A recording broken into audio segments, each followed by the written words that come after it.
Hello all, my name is Space Dirt, and this is my showcase video for Richulzn.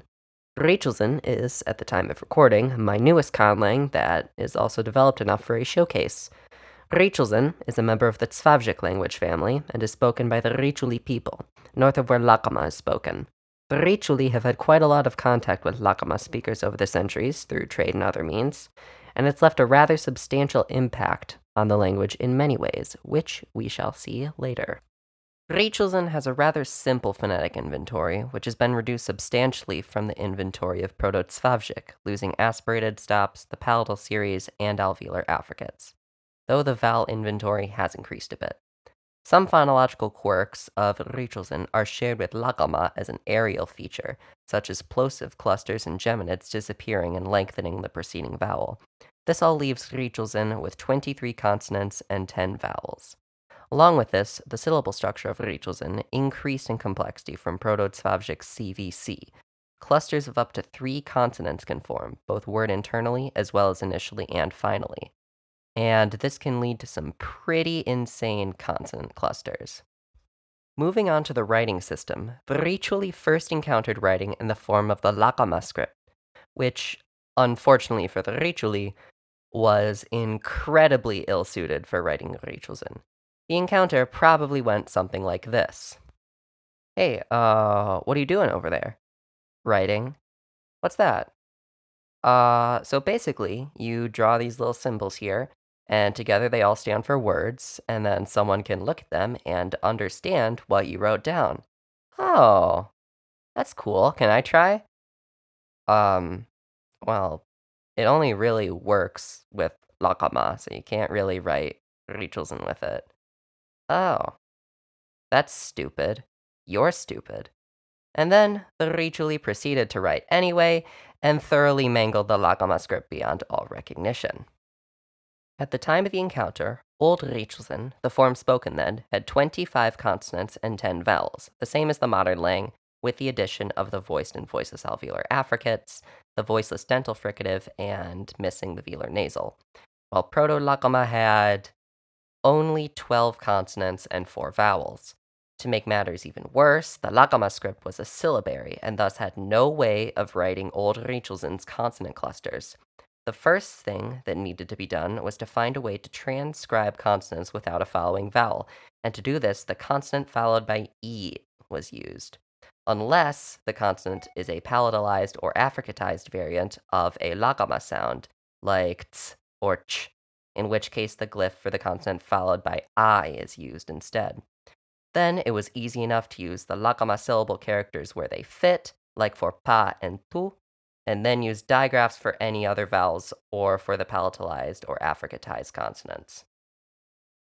The next problem was having to deal with voice consonants, which did not exist in Proto-Laghama, and to deal with this, the Richuli decided to use the one sound that Laghama had that they didn't, the uvular plosive. Putting the glyph for khe after a consonant indicated that it was voiced, and this was also used to turn la into ra. However, it isn't as easy as just slapping on the khe every time, and one must take the final vowel in the CV pair into account when writing voiced CV sequences. Let's take ba as an example. It would be written as pe ka, with the final a surfacing in the voicing glyph but not in the main one. For a slightly more complex example, let's take do.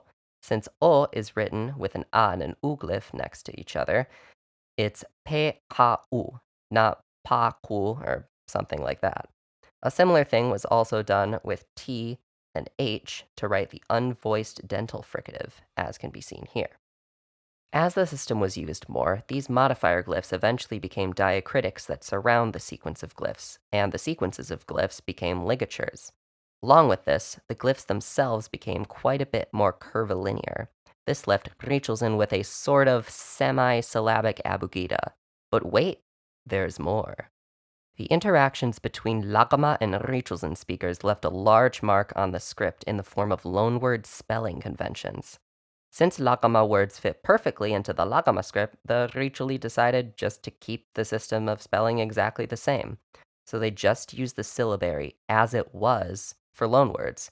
While the system is a little clunky at best, it worked well enough and continues to be a decently good method of transcribing Richulzn, with only a few minor instances of historical spelling.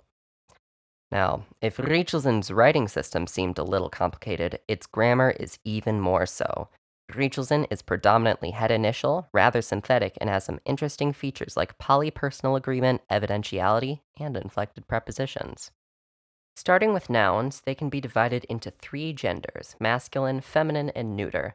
In Proto-Slavsk, the majority of nouns could be sorted into their gender by looking at their ending, but of course there were some exceptions to that due to semantics, and sound changes obscured some endings as well. There are no noun cases, and nouns are only really inflected for number, and each gender has its own plural morpheme, except for the masculine, which has two. Adjectives also take these plural markings, but are otherwise uninflected, meaning that adjectives are inflected for gender only in the plural. While nouns are relatively simple, verbs are anything but. Verbs are inflected for tense, aspect, mood, person, number, clusivity, gender, and evidentiality. Let's go piece by piece here, starting with person marking. Richulzn has separate affixes derived from pronouns that mark both subject and object, making Richulzn polypersonal. These affixes encode all the same information as pronouns, so that includes number, gender, person, and clusivity in the case of the first person plural pronouns. Richulzn has four tenses: distant or literary past, derived from the Old Pluperfect, used for things that happened a very long time ago and often used in telling stories; normal past, which acts as a normal past tense and is used for a more recent past; as well as present and future, which are used as one might expect for present and future events. Aspect is where the verbal complexity really starts to take hold. Aspect encodings are made through prefixing either the copula or locative copula to the perfective or imperfective stem, the latter of which was formed by reduplicating the first syllable of the verb, though sound changes have blurred that a little. There is a perfective-imperfective distinction in the two past tenses, where perfective is a single completed action and imperfective is an action that took place over some indefinite period of time. Habitual covers actions that are done customarily or often, and it can be used for both normal and distant past encodings. Finally, the nomic is used to mark general truths and is often used in religious speech, and it cannot take any tense other than present. All of these can then be combined with another prefix that encodes mood. Subjunctive functions as a general irialis and is often used with a conditional, which marks conditional statements and polite requests. Optative is used to mark an action that the speaker wishes or hopes for, and imperative is used for expressing commands. Now on to evidentiality. Richulzn features a relatively simple evidential system, distinguishing between indirect and direct evidence. The Proto-Slavsk past perfect and past perfect progressive, formed by prefixing the locative copula tu, became the past indirect perfective and the past indirect imperfective, respectively, and the pluperfect became the distant past.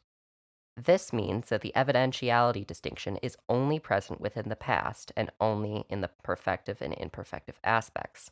Crucially, though, the old future perfect forms still retain their use as future perfects, though there is another construction for perfect that we will get to next. Going once again back to the copulas, Richulzn has two of them, a copula and a locative copula. These are often used in combination with verbal nouns, another aerial feature, to form periphrastic constructions. The main uses of these are for expressing what I like to call the four periphrastic P's: perfect, progressive, possession, and passive. The perfect is formed by using the copula and the preposition after, followed by a verbal noun. Similarly, the progressive is formed with the locative copula and the preposition at. This same preposition is used for possession instead of the verb to have, and it can be inflected instead of using a preposition plus a pronoun. The locative copula conveys alienable possession, while the regular copula conveys inalienable possession. The passive is also formed using the alienable possession structure. So the sentence Vam znzeich die sholech osrech, or I am heard by him, translates literally to something like I have his hearing, or more literally, there is his hearing at me. If the subject of the passive sentence wouldn't normally be the direct object of the verb, it's stated again as an argument of the verbal noun in the form of an inflected preposition, like in the sentence Vam znjegos piasrech osrech, or I am being yelled at. This does differ from a more standard passive, though, As seen here, the semantic subject is not rendered as a core argument of the verb, as one would expect, but as an adpositional phrase due to the possessive construction, though it still works as a strategy to make transitive verbs intransitive.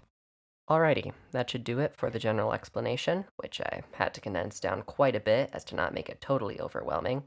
As one last thing, I just want to show a quick story in Richulzn, but rather than having it be a creation story like last time, this is a short folk tale about the origin of the wind, often told to children. O cealec ziek nek mav olu mombeis nzbion sholech chirsuchucha, mikwa olulolosh nech afi me michsuchucha lot oli renchis nzbion chiriadmek, mav olu turges nos olieshis eapes. Echa olulolojnech sich ados deind, olieosis jak ishob osch, mikwa odvmadadlech. Oladadlech os echotrish ishobish, upusim oladadlech beod os suchucha kishkonek. Ea meir, fuchun oladadlech ziek, o lojlvech ehala adlies. O chalech josns dojlvshor adlies ishobish ihej. Upu o Charles ados keksu. O Charles keksu nuge nos olas livchisisch nzustil erpes lodens bion chirsuchucha. Mikwa o pochdod olichvchis nzjerkit biarepes. O Charles ihejos nzi pshort nzmerwesh. Miko olichvchis nzjerkit boskuki lot boskuki. Edre nzvoji sholech ospes. Oriagosch. Upumav o Charles nzeishti osch.